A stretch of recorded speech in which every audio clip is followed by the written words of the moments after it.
పాటు కల్పించారు. జీఎస్టీ కట్టిన డబ్బులు కూడా ఈ యొక్క రాయల్టీలో మినహాయింపు చేయాలని చెప్పి సొంత నిర్ణయాలు తీసుకున్నారు.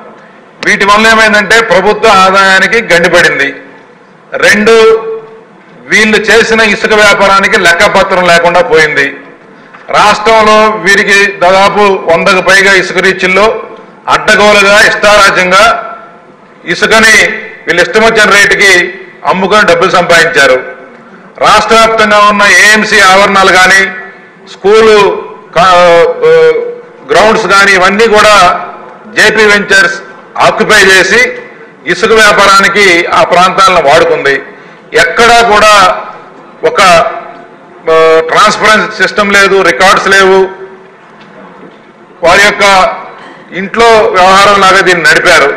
కాబట్టి నేను మీ ద్వారా మంత్రి గారిని రిక్వెస్ట్ చేయటం ఏంటంటే, ప్రభుత్వం ఎప్పుడైనా సరే ఇంత అడ్డగోలుగా వ్యవస్థలను అడ్డం పెట్టుకొని ప్రభుత్వంలోని పెద్దలు పాత్రదారులు సూత్రధారులై ఒకళ్ళిద్దరు అధికారులు అడ్డం పెట్టుకొని ఇంత అడ్డగోలు వ్యవహారం చేస్తే దాన్ని చూస్తూ ఊరుకుంటే భవిష్యత్ తరాలు మనల్ని క్షమించవు సార్.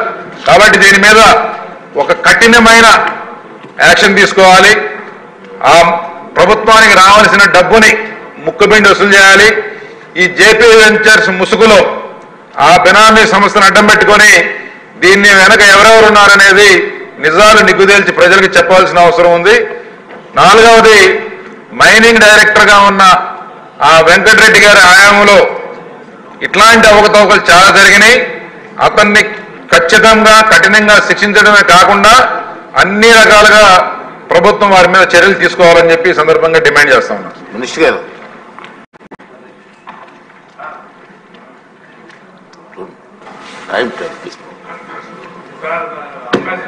చెప్పండి. వాడు సార్ చెప్పండి మినిస్టర్ గారు.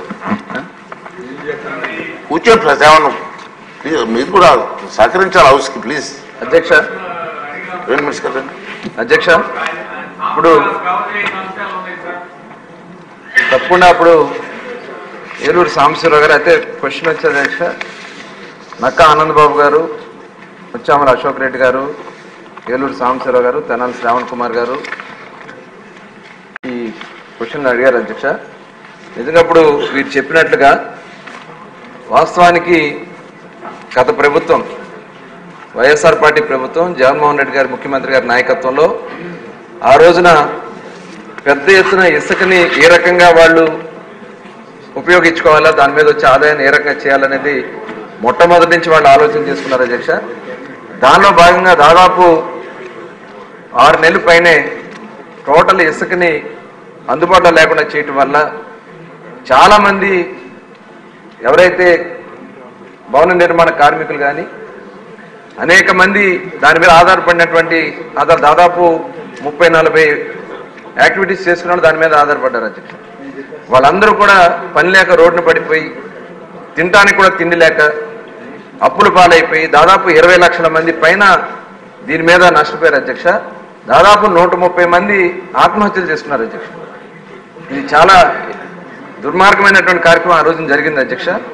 తర్వాత వాళ్ళు ఏం చేశారు, దీన్ని ఏ రకంగా చేసుకోవచ్చు అనే ఉద్దేశంతో ఒక జేపీ వెంచర్స్ అనే సంస్థని క్రియేట్ చేసుకుని దాని ద్వారా ఇసుకను విక్రయాలు చేయాలని రాష్ట్ర వ్యాప్తంగా ఒక కార్యక్రమాన్ని తీసుకోవడం జరిగింది అధ్యక్ష. దానిలో భాగంగా 475 రూపాయలు రీచెస్ దగ్గర రేట్ పెట్టారు టన్నుకి. అదేవిధంగా బోట్మ్యాన్ సొసైటీస్ ఉంటుంది అధ్యక్ష, బోట్మ్యాన్ సొసైటీస్ ద్వారా 625 రూపాయలు చొప్పున రేట్ పెట్టుకుని టన్నుకి ట్రాన్స్పోర్ట్ ఇవన్నీ కూడా వాళ్లే వెహికల్స్ పెట్టుకుని దీంట్లో పెద్ద ఎత్తున కార్యక్రమాలు చేయడం జరిగింది అధ్యక్ష. దాదాపు ఇది వాళ్ళు పెట్టుకున్నటువంటి 2 సంవత్సరాలు అగ్రిమెంట్ చేసుకున్నారు అధ్యక్ష జేపీ వెంచర్స్ వాళ్ళు. దాంట్లో గతంలో చేసినటువంటి ఎంతైతే జరిగిందో 2 కోట్లు సుమారుగా రిక్వైర్మెంట్ ఉంటుంది అధ్యక్ష. వాళ్ళే ఎస్టిమేషన్ వేసుకుంది. దాని ప్రకారం వాళ్ళు ప్రభుత్వానికి ఈ 3 ప్యాకేజీల నిమిత్తం 1528 కోట్ల రూపాయలు వాళ్ళు ప్రభుత్వానికి పే చేయాలి అధ్యక్ష. దాంతోపాటు యాక్చువల్గా ఇక్కడ అన్నీ కూడా లీజ్ పీరియడ్లు అయిపోయినాయి. తర్వాత కొన్ని ఈసీ పర్మిషన్స్ లేనివి, తర్వాత కొన్ని సొంత మిషన్స్ ఎక్కడైతే మనం మాన్యువల్గా వాడాల్సినవి ఇవన్నీ కూడా పట్టించుకోకుండా మిషనరీ పెట్టి హెవీ మిషనరీ పెట్టి వాళ్ళు ఇష్టం వచ్చినట్లు వాళ్ళు ఇసుక అంతా కూడా తరలించుకున్నారు అధ్యక్ష. వాళ్ళు పీరియడ్ అయిపోయిన తర్వాత యాక్చువల్గా ఇది మే 23తో పీరియడ్ అయిపోయింది అధ్యక్ష వాళ్ళకి ఇచ్చినటువంటి అగ్రిమెంట్ ప్రకారం. తర్వాత ఇంకొక 6 నెలలు కూడా వాళ్ళు చేసుకున్నారు అధ్యక్ష 2023 వరకు. వీళ్ళు కట్టాల్సింది ప్రభుత్వానికి ఇన్స్టాల్మెంట్స్ రూపేణా కట్టాల్సింది 570 కోట్లు, అదేవిధంగా డ్రెడ్జెడ్ శాండ్ కింద 39 కోట్లు, ఏపీఎండిసి అంతకుముందు ఉన్నటువంటి స్టాక్స్ కానీ ఐటీ అసెట్స్ కానీ కలిపి 158 కోట్లు, స్టాంప్ డ్యూటీ 30 కోట్లు, జిఎస్టీ 42 కోట్లు, మొత్తం కలిపి 840 కోట్ల రూపాయలు వీళ్ళు బకాయి పడ్డారు అధ్యక్ష. ఇది అఫీషియల్గా రికార్డ్స్ ప్రకారం ఉన్నటువంటి అంశం. కానీ ఆనాడు ఉన్నటువంటి ఎండీగా ఉన్నటువంటి వెంకటరెడ్డి గారు వాళ్ళకి ఎన్ఓసి ఇచ్చేస్తారు అధ్యక్ష. ఇటువంటి డ్యూస్ లేదని నో డ్యూస్ సర్టిఫికేట్ ఇచ్చేస్తారు అధ్యక్ష. దీని మీద తప్పకుండా దీని మీద కూడా విచారణ చేస్తాం. తర్వాత ఇదైన తర్వాత మళ్ళీ కొత్త టెండర్లు పిలిచారు అధ్యక్ష. ఆ కొత్త టెండర్ల ప్రకారం అనుపమ, ప్రతిమ అనే కంపెనీ, జీసీకేసీ అనే 2 కంపెనీలు అధ్యక్ష. వాళ్ళు కూడా ఫస్ట్